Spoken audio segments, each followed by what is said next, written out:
A mother is the only person on this earth who carries you 9 months in her belly, 3 years in her arm, and forever in her hearts.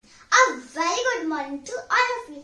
Today, I would like to share my thoughts on the auspicious occasion of Mother's Day. It is said that God can be present everywhere, so He created mothers on earth. Mother is not only the epitome of love, but also the biggest warrior. She is the one who fights against all the odds to make her child happy. Practically every day is a day of mother, but to honor their motherhood, the sacrifices, their love and care. Every year, the second Sunday of May is celebrated as Mother's Day. A mother is the only person on this earth who dedicates her whole life for her children and never expects anything in return.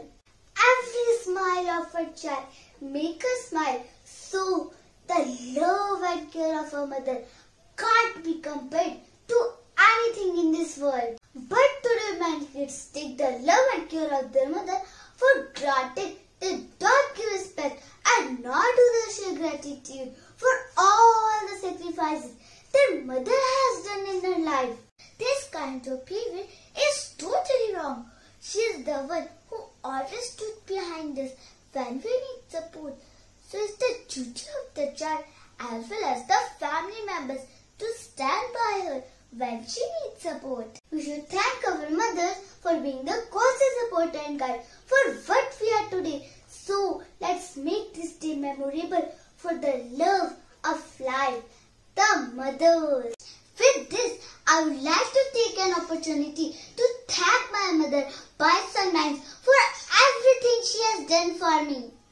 I love you, my dearest and sweetest mom, in my eyes.